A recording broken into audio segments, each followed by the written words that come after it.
afternoon. This is Pastor Ernest, pastor of Tremendous Faith Christian Center in Berkeley, California. Let's get to it.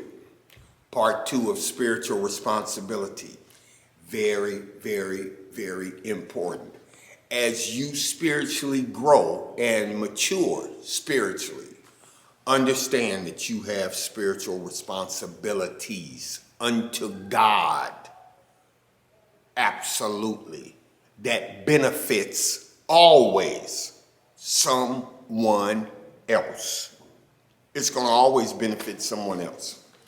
Remember this, in Matthew 22, 36 through 39, a lawyer asked Jesus, Master, what is the first and greatest commandment?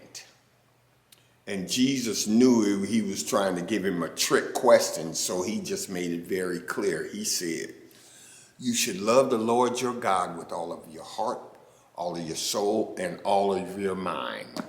But he didn't stop there. He really put him in his place. He said, that is the first and greatest commandment. But second is you got to remember this.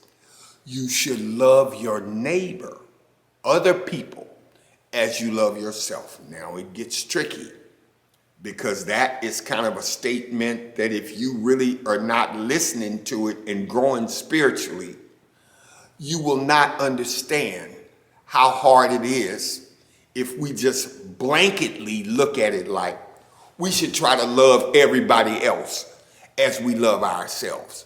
Because some people love themselves with a vain love. It's talking about loving people with the love of God, the way God loves us. Because if you do something to me, my love is going to be conditional. It is. It has to be talking about God's love. And what is God's love based on? John 3:16. For God so loved the world that he gave his only begotten son. See the purpose of what God's love does?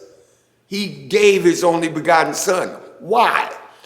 That whosoever would believe it in him would not perish, but have everlasting life.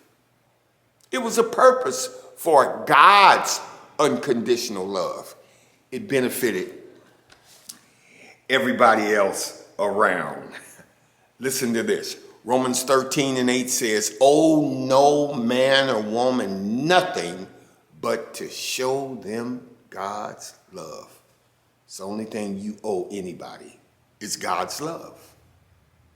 God's love, not your love. Because remember, our love is conditional. Listen, in the book of Hebrews, let me read this to you.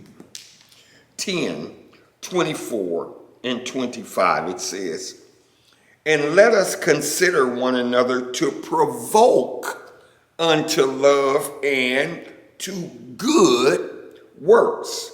25, not forsaking, don't forsake, to assemble yourselves together to grow spiritually, as the manner of some people do, but exhorting one another, and so much more doing this as we see everybody's day is approaching. Understand it. The first level of our spiritual responsibility is understanding about God's love and how important it is for us to try to share that with other people. Even provoking them. See, because if we provoke them with God's love, then we can also provoke them to do good work, God's work. Love you with all my heart. God loves you much, much more. See you real soon.